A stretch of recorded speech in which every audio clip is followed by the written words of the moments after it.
Good evening, everyone.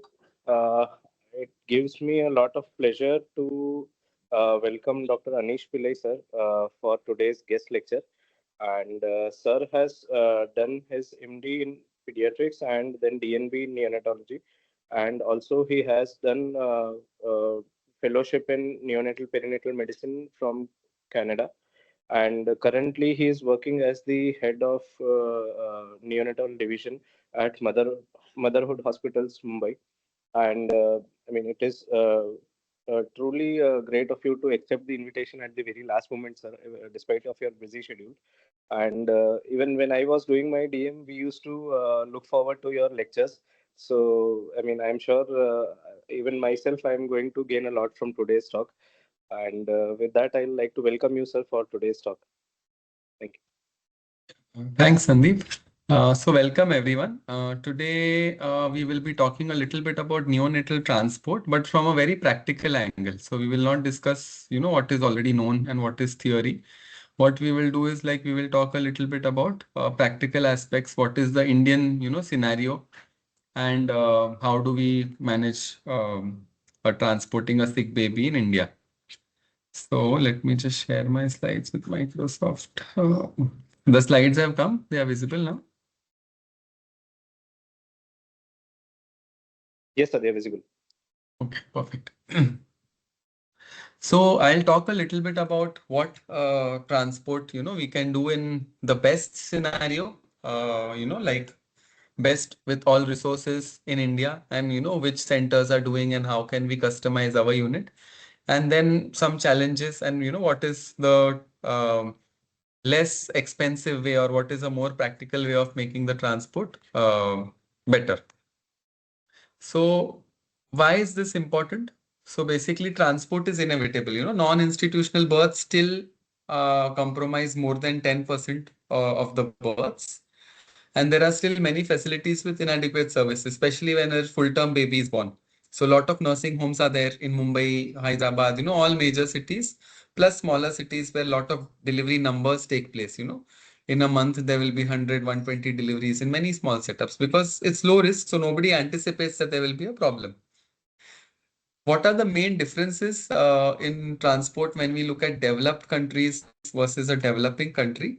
So you have to understand that in Western countries, like UK, Australia, US, Canada, the transport service is centralized, where there is a single helpline portal. Suppose a baby is born in Surat or a baby is born in, 300 kilometers away from Jamnagar. So there is a common number they have to call, which will be a level 3 NICU transport team number of that city.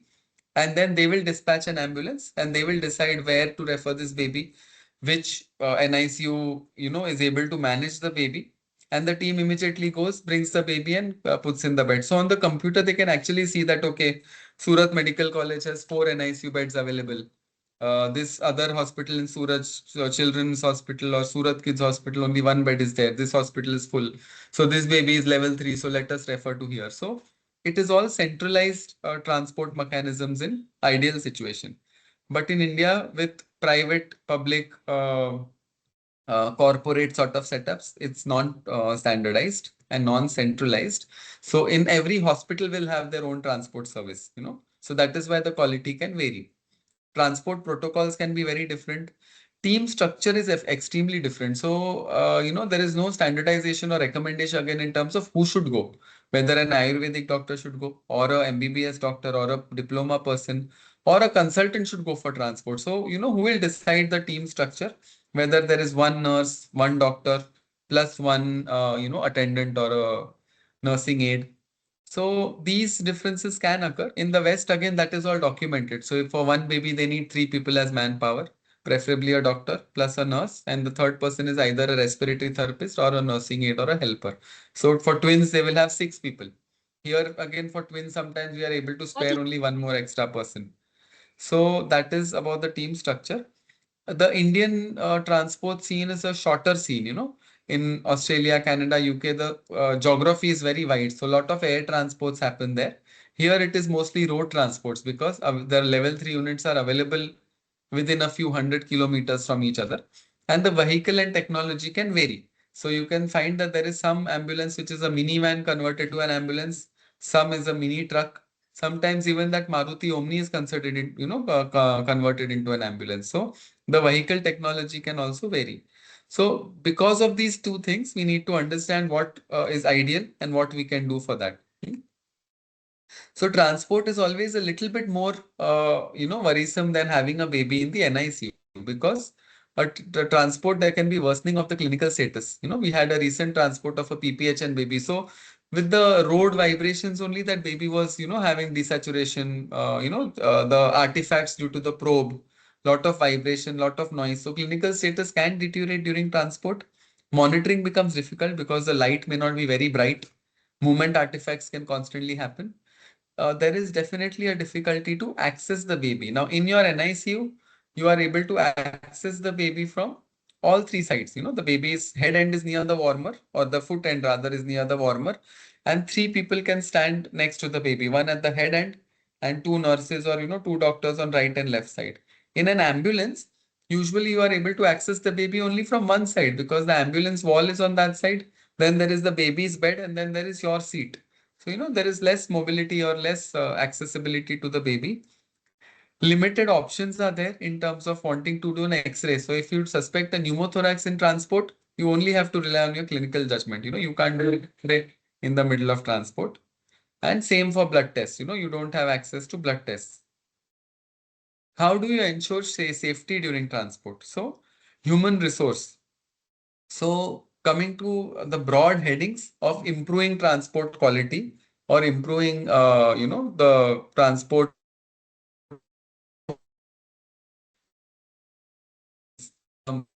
can you improve in this scenario where you might have some limited manpower. So, what we have standardized for our unit, that for every transport there will be a pediatrician plus a nurse who will go.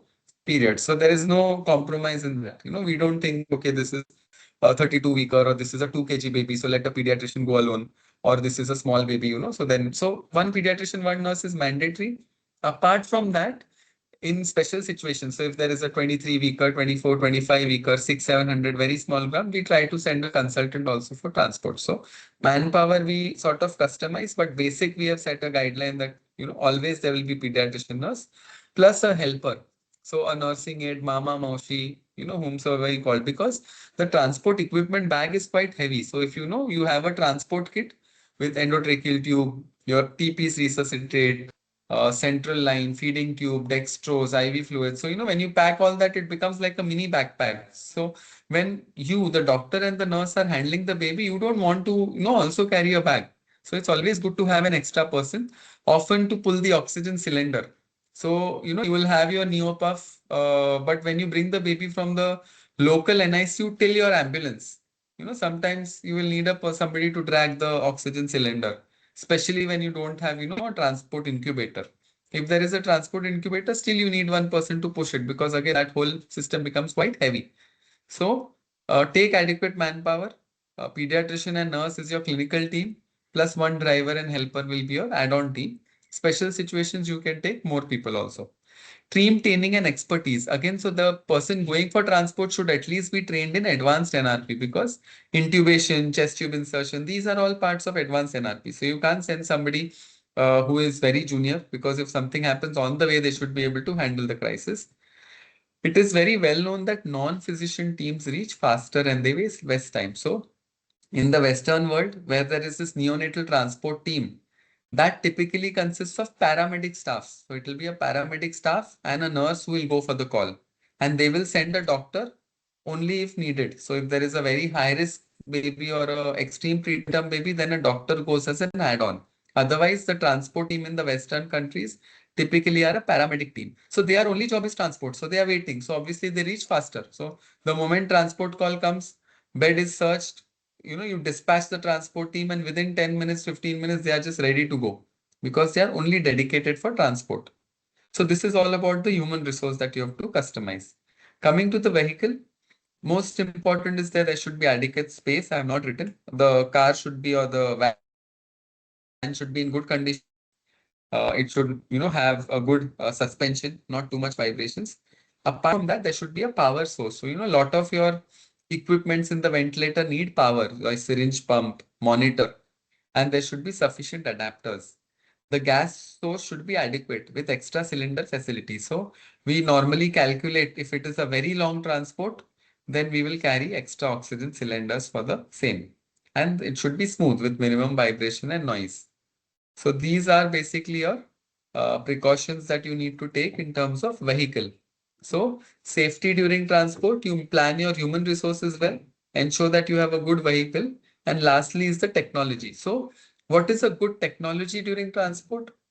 It is there should be something to provide warmth. So this you can see that this is incubator is there. This is a transport incubator, as you can see.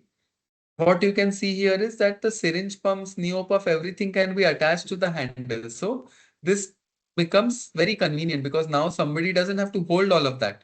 You know, when we used to previously go for transport, we would need three people to hold. Somebody will be holding two syringe pumps, somebody will be holding the neopuff, doctor will be bagging, nurse will be holding the baby. So five, six people are needed to carry the equipment. Whereas when you look at this, everything comes in this trolley.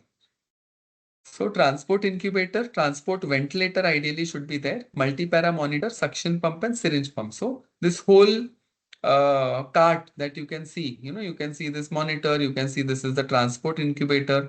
What you can see down is actually a therapeutic hypothermia or a cooling device. So even cooling is possible during transport. So this is a very, very advanced transport cart. So, this is all that might be needed for the transport.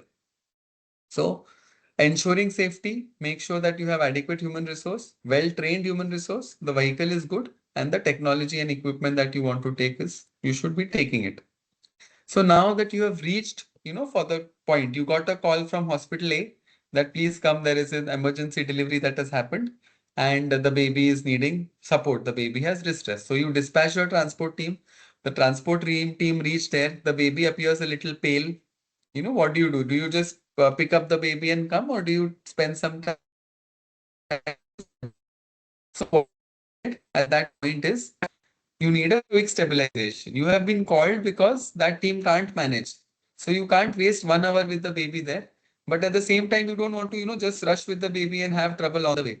So for quick assessment, always what works? A checklist or a mnemonic. So stable is a very standard mnemonic that you should remember for transport assessment.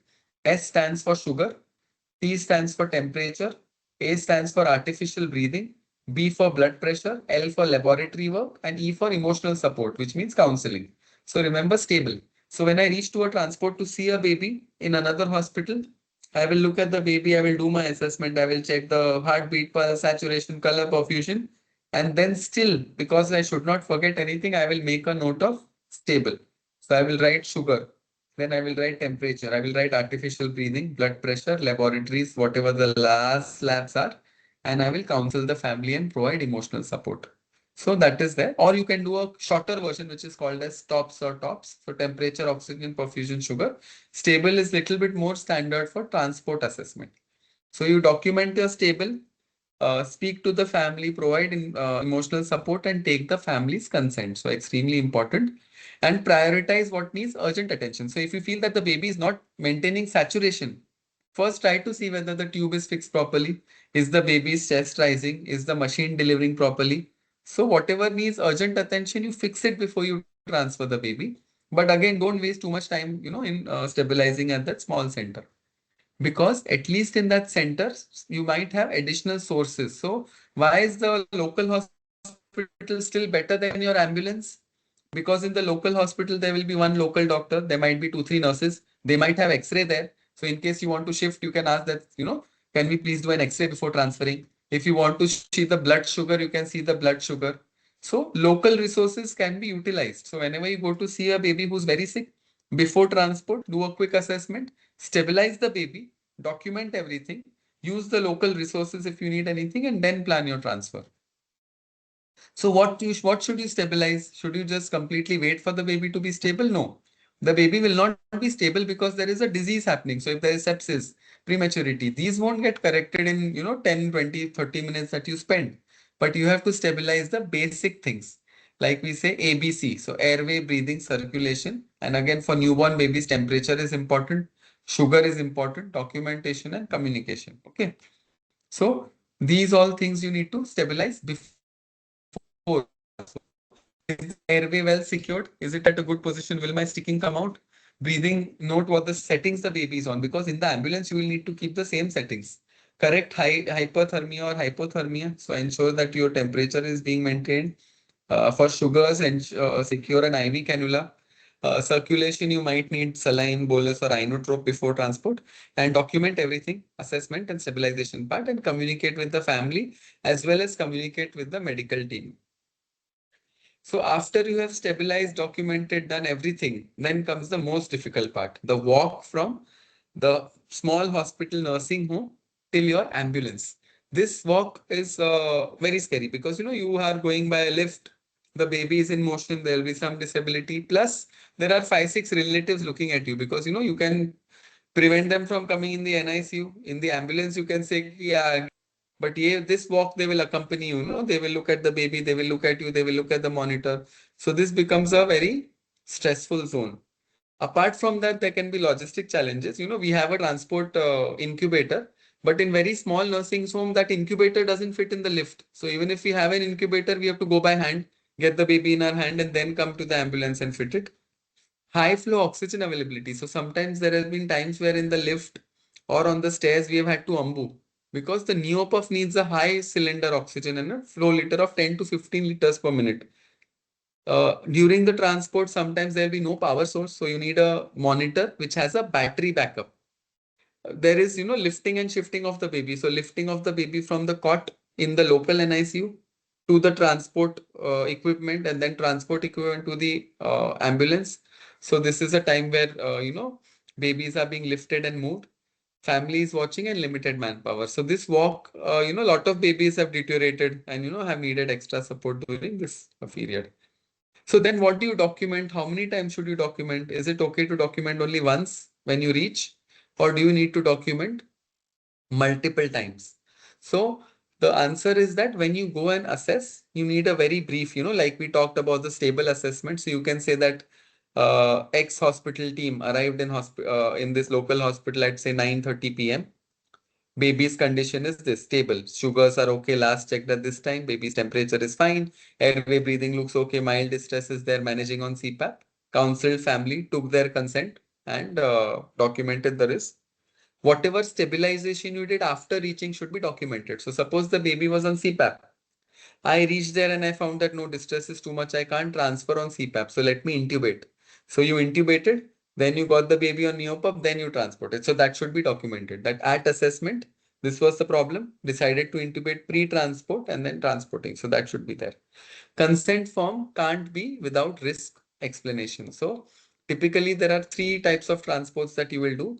One will be a stable transport with minimal risk of deterioration. So these are your babies with transient tachypnea or your babies, with some sort of sugar problem or something minor. That is not something that you expect a very high risk. Second category of babies are stable, but at high risk of deterioration. So, with this will be your typical ELBW baby. So, a 900 grammer that you are transferring. He might be very stable on CPAP, but during that ambulance, he can still crash, right? So, stable, but at high risk of deterioration. And a third category of babies for transport are critical babies with risk of death during transport, which means your PPHN baby, 600, 700 gram baby, severe sepsis, multi-organ dysfunction. So any baby where you feel that there could be very, very critical to start with and death, you have to explain that. For other babies, like I said, you can say that this is stable at present, but there is a risk of severe deterioration also. And some babies, you can say that this is a, safe transport. There is risk of deterioration, but that risk is very, very small. So that is your documentation and consent. Once you are in the ambulance, you have to document the monitor. Say you have a 1 hour transport journey or a 1 hour ambulance journey. You can't not write the baby saturation heart rate, no? So you have to, like a monitoring chart in your NICU, every 15 to 30 minutes, you have to document heart rate is this much, color is this much, activity is okay, temperature is this much. So, basic monitoring has to be documented, and condition should be again documented once we reach the local hospital. So you will document three things. Once when you reach the local hospital, where you will do stable assessment, whatever you did, everything will document with the consent. Second assessment will be in the ambulance, what the condition was. The ambulance monitoring can be done 2 or 3 times also. So if it's a 90-minute transport, you might do 3 or 4 assessments in that. And the third documentation is in your own hospital once you reach with time. So then coming to the monitoring strategy. So how do you monitor a baby who's in the ambulance or during transport? So two types of monitoring is there. One, you can clinically monitor. I can see the baby's tone, activity. I can see the color. And one is what my machine will give me. And it is always understand that you need both. You can't just say that, okay, I'm seeing the color, so I don't want to see anything. Or you can't rely on the machine alone saying that, chalo, machine laga diya, so let me sleep during the transport. So both are mandatory. They both go hand in hand. And some assessments are continuous, some assessments are intermittent. So just like in the NICU, during throughout the transport, there should be continuous heart rate and SpO2 monitor. So always carry a SpO2 monitor with a battery backup. There should be a temperature probe in the baby. So please monitor your temperature of the baby. Admission hypothermia is a risk factor for mortality. So you don't want to reach with your baby cold. Continuous monitoring clinical is activity, color, and tone. So you are constantly seeing the baby. You don't even need to touch. If the baby is flexed, moving, color is pink, so you are seeing the other. So that's a continuous monitoring. And respiratory function monitor. So I will talk a little bit about this in detail. What is this?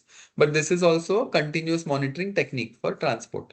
Intermittently, what can you check? You can touch the baby, see the capillary refill. You can check the pulse volume of the baby. This pulse volume, will you check continuously? No, right? So this is an intermittent assessment. Based on the baby's sickness, you can decide how intermittently you want to do. So if it's a sick baby, I might want to check the pulses every 10 minutes. If it's a very stable baby, I might check it only once in half an hour or once in 1 hour also. Same with NIBP. Input output chart again is important. So you can't transport a baby for a very long distance without IV fluid. So make sure that you monitor the input, output, everything. And you monitor the chest rise air entry. So you can auscultate the child in between if needed. And even during transport, you might have to see sugar and blood gas. So sugar, everybody does. Everybody has a small stick. I'll talk a little bit about blood gas later. So during transport, temperature maintenance, transport incubator is the best, as you can see in this picture. So it'll have a probe, humidifier, so it'll be like all auto control, so you don't have to worry, and it's covered. So even the ambulance has AC, you don't have to sweat too much. They can put on the AC as the baby is in the incubator. The probe should be at the abdomen. Some incubators have a dual probe, so central probe which goes on the chest or abdo, and a peripheral probe that goes on the palms and soles. If the mother is there, KMC can be done during transport.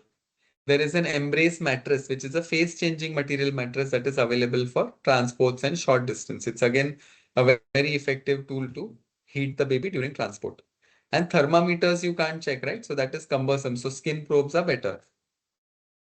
Coming to blood gas. So I don't know if anyone has seen these kind of machines, but these are called iStat machines or handheld blood gas machines. So they come with cartridges. And once you put the cartridges, then the blood gas analysis is just like any other blood gas that you do in your unit. You only need 1 or 2 drops of blood. And like you check a sugar, no, like you check your HGT or bedside sugar, this cartridge fits in and you have to put only 1 drop of blood there. And then the blood is sucked in, and within 1 minute, the machine gives you reading. So blood gas during transport is not required regularly, but in extreme cases, sometimes it might help you. So suppose you are transporting a very sick baby with PPH and asphyxia, you can carry this blood gas device also, and you can do it. And the newer machines actually check other parameters also, like calcium, electrolytes. So you can check the blood either with capillary filtration or you can check the blood with intravenous arterial filtration. So coming to respiratory function monitor. So what is this? So this essentially, you have to think of this as your ventilator with graphics on. So lot of ambulance or transport ventilators have this extra screen. So this extra screen will provide you a lot of information which can be useful during transport. So change in vital parameters is usually considered a late sign. So suppose I have a monitor and suppose I am breathless. What will first happen? First, I will look breathless. My saturation will still be okay. Then my breathing will increase. Then I will probably go into respiratory failure. Then my saturation will drop. So change in vital parameters. So this is very important for nurses and doctors. Even in your NICU, whenever you say that there is a sudden apnea, that is a late sign, or a sudden desaturation, that is a late sign. The monitor has picked it up. Before that, what happened? Did the baby have any obstructive event? Did the baby have shallow breathing? So change in vital parameters is and You can have indirect assessments of ventilation with heart rate, SpO2, chest rise. But the respiratory function monitor essentially is a graphical waveform and numerical values of your PIP, PWP, tidal volume, leak, and minute ventilation. So respiratory function monitor is actually standard of care for any baby on ventilator in the NICU, right? We have all these parameters. The moment you put a flow sensor, you will get all these parameters recorded. So lot of ventilators in the transport also have equipped with RFM or respiratory function monitor. So the waveforms, as you can see, no, why is it more important in transport? I'll tell you. So if you can see this picture, so this is a ventilator with respiratory function monitor. So look at the first parameter. So it is a ventilator pressure. So this is PEEP PIP, PEEP PIP, PEEP PIP. So you can see that the pressure time scalar is showing you breaths that are delivered. Second, it is showing you flow. The green line is showing you flow. So the forward flow, exhalation, inhalation, exhalation. So that is showing this. And the third is a CO2 monitor or an end tidal CO2 monitor. So now let us see what has happened to this baby. So people can type. Whoever knows the answer type. So what has happened here? That there is no flow. The pressure thing is okay, but the green line has become flat. No flow towards the infant, no flow away from the infant, and the CO2 thing is going haywire.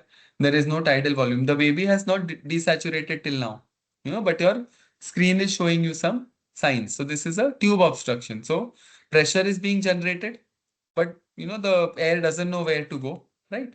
So that is the tube obstruction. Look at this other example. So this was another baby during transport. This left side is the normal pattern. So you can see the flow up, going down, flow up, going down. And here, look what has happened. The negative flow, the green line, if you see, there is no negative flow present. So the flow is all positive. And look at this other tidal volume thing. It's gone crazy. It's just going up. So the volume can't be detected. It's going in, but where that air is going, we don't know. So what could this be? This could be a leak or a disconnection or a ET dislodgement. Either the tube has got displaced or something has got disconnected because nothing is reaching the lung and nothing is coming away from the infant. So again, this will pick up a ET dislodgement before the baby crashes, right? Because in the ambulance, the baby is so small and inside, no, you're not constantly able to access the baby. Again, it can help. RFM can also help in adjusting the ventilator setting. So when you look at this, the PIP of 30 is there, gas flow is there, and tidal volume of 15 to 25 ml per kg. So during transport, we tend to back the baby too hard, right? Or we tend to give the baby very, very high pressure. So that can cause lung injury. So if you have this RFM, you actually know that, okay, this volume is very high. And then what change we did? We reduced the PIP from 30 to 20 and the tidal volume became more acceptable, 7 ml per kg. So RFM that way helps in many ways. It will help you know if the lung, is being, everything is being delivered, if there is an obstruction, if there is a leak, if you need to fine tune the pressure. So the respiratory function monitor is nothing but your respiratory, ventilator graphics, but in a smaller portable machine, which is transportable. So I don't know who all have used this machine, but again, this machine is available in India. It's called a transcutaneous CO2 monitor. So transcutaneous CO2 means just like your SpO2 or your rather your ECG lead, one single lead needs to be fixed on the skin, and then this knob or this probe of the transcutaneous monitor fits there. And like your SpO2, a continuous CO2 reading comes. It needs frequent calibration. It heats to 43 degrees. So sometimes if you don't change that, it can cause burns. So not very popular in India, but again, in lot of centers around the globe, it is used. Like they will have 10 ventilators and 10 ETCO2, or TCO2 monitors. End tidal CO2 monitor is easier to apply, and we do use it sometimes in transport because it helps with ET placement and displacement. Uh, the ETCO2 monitor for a newborn baby won't tell you the CO2. It will give you, very low, falsely low or falsely high number. So we don't rely on the actual value, but we rely on the trend. And if there is complete dislodgement or displacement, then we will know. So coming to the last part, what is new in transport? So what is the best transport in India happening? So whole body cooling. So this is your cooling device Ticotherm. So you can see the cooling blanket. So babies with severe HI who need cooling and they are born very fast. So by the time they reach your unit, they will be, past 6 hours, 8 hours, which is the golden window. So you can start cooling during transport. So even active cooling is available, but you need to carry a monitor which has a rectal temperature probe. So active and passive cooling can both be done. Obviously, active cooling is much better. Inhale nitric oxide and high frequency ventilation during transport. Again, this is for your sickest babies, very sick babies. And recently from India itself, Rainbow Hospital Hyderabad, they published this case series of 24 babies who were transported on HFOV and INO, both. So this is for their neonatal transport case series. It was published in last year only. So people are doing transport even with HFO. So this neonatal NICU ventilator, you can see that the stand is missing. This ventilator they fitted on their transport incubator. So it was a customized device that they took for this transport, and they liked it so much that they're now fitted in their transport incubator only. So the Rainbow team in Hyderabad has this advanced ventilator as a part of their transport ventilator. So if we call the company people, they can customize it for us. What is telemedicine? Telemedicine means something that I do on phone. So a WhatsApp consult is not really telemedicine. But if somebody is doing a video, showing me videos of the baby where I examine the baby, and there is somebody physically there to assess the baby whom I can guide. So that is called telemedicine. You will need a good manpower at periphery, good network, because the phone network should be there. And there is a lot of scope of telemedicine. Recently, I think last year we had a baby who was born in Alibag, which is like 300 or 200 kilometers from Mumbai, where we practice. And then the baby was suddenly delivered, vaginal delivery, and only 27 weeks. So there was a local physician and a local pediatrician, but they had never handled such a small baby. So they could connect to me on a video call. So I could tell them, see the baby. And I told them that, okay, this probably is not very sick. Just give, CPAP with Neopuff, secure an IV, start dextrose, because our team will take, 2 hours to reach. So that, basic scope of telemedicine is there. You can do a quick assessment of vitals, color, weight.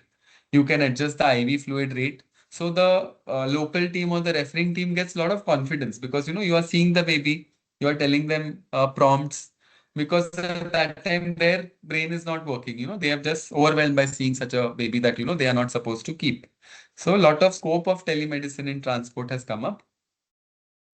Is centrally operated transport neonatal network in India feasible?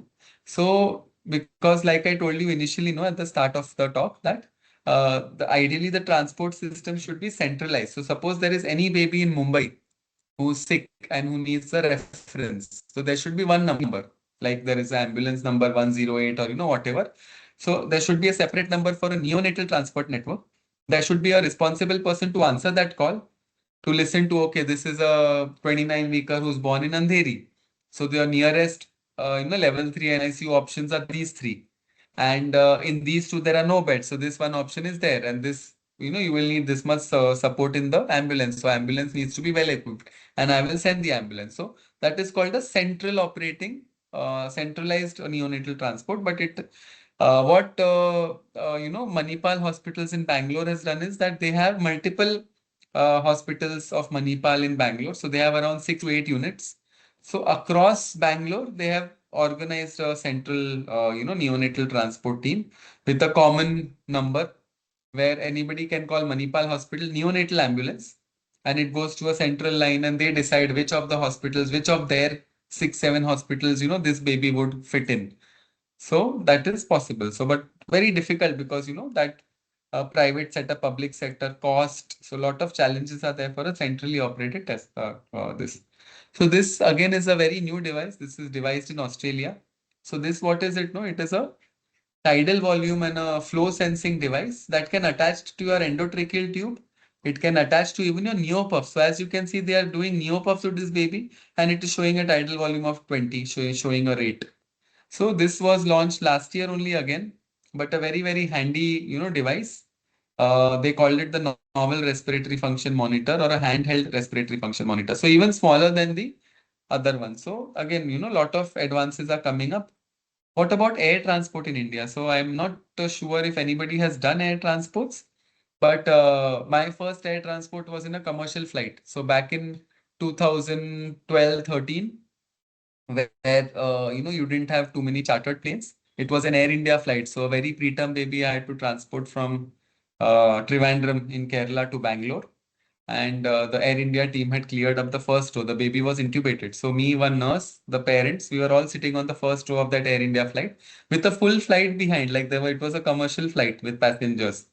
Rules have changed now. They will not allow that, because what if something happens to the baby? Who takes responsibility? Will they land in emergency? And uh, that will spoil the plan of all the other passengers. So now with air ambulance and chartered planes coming up, air transport does happen in India on and off.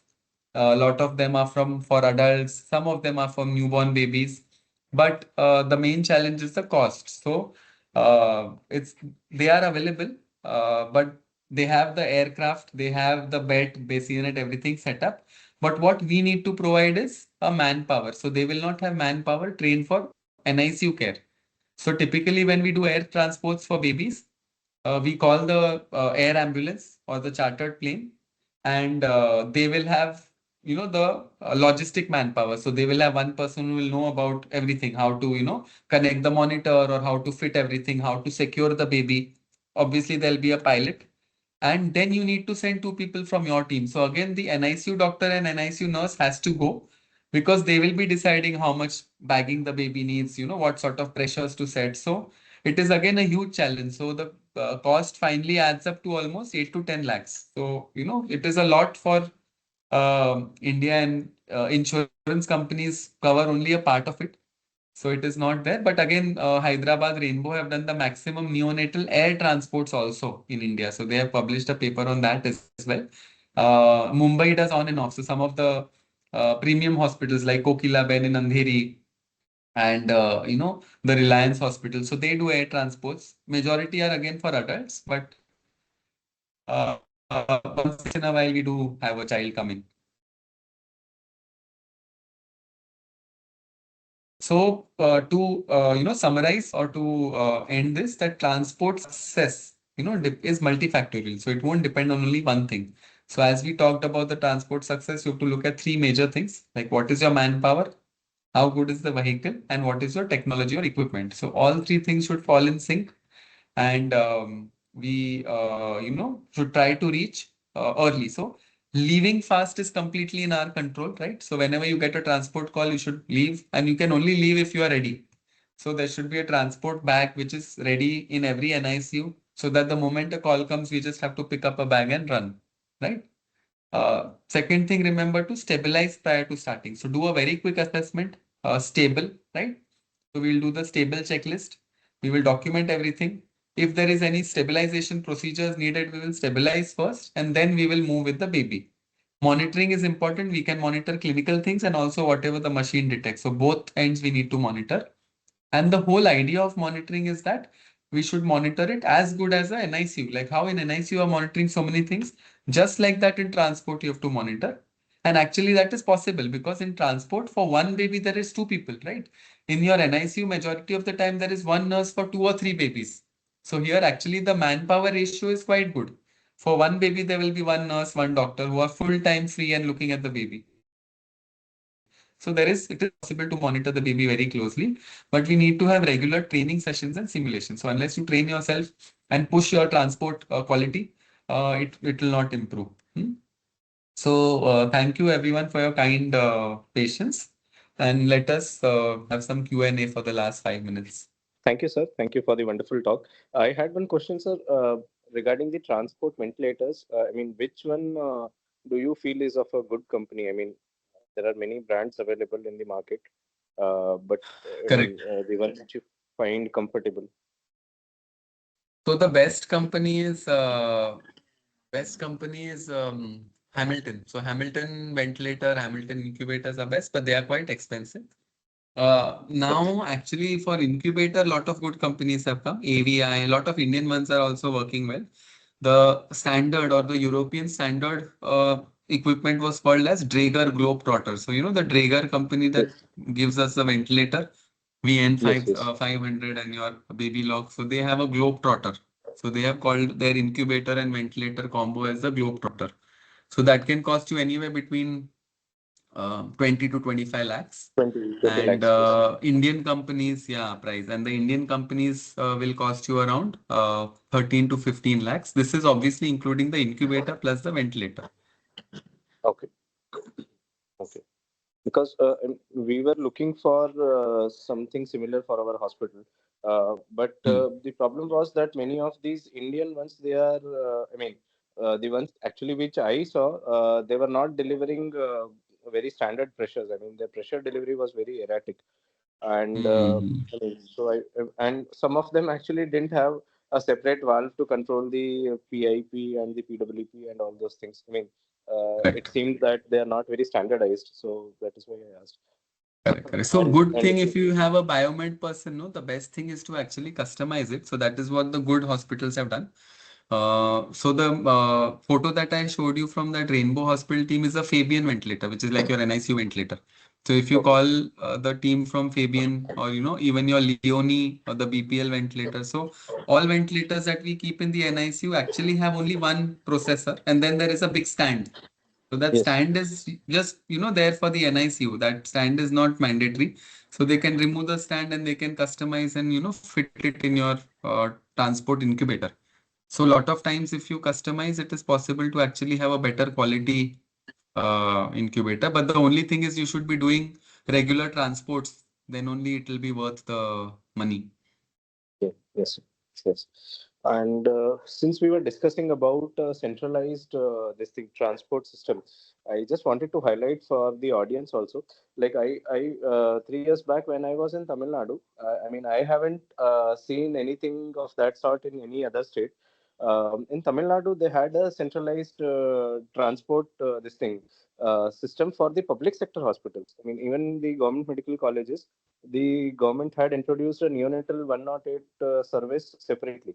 And so whenever like we used to receive a referral from some peripheral hospital, it would be transported in a transport incubator and with a CPAP. So that facility for this thing CPAP during the transport, and sometimes even they would the medical officer or the pediatrician who is there on the CHC will intubate and send the child. So they even had a transport ventilator for transport, and they didn't have a doctor for that service, but at least a nurse was there. So usually one nurse will be there who is trained in a little bit about the fluid calculations and sugar monitoring and all those things. But I mean, they are running it at the entire state level. So I mean, all the districts in Tamil Nadu, they are having this. And actually, they had published some data that it has helped to bring down their neonatal mortality. So, I mean, that is one thing I feel all the public sector this thing can do in their state. Of course, it is difficult to replicate and it is a bit costly one. But there was this thing available in Tamil Nadu. It is even today, it is functional. If there are any other questions, you can ask.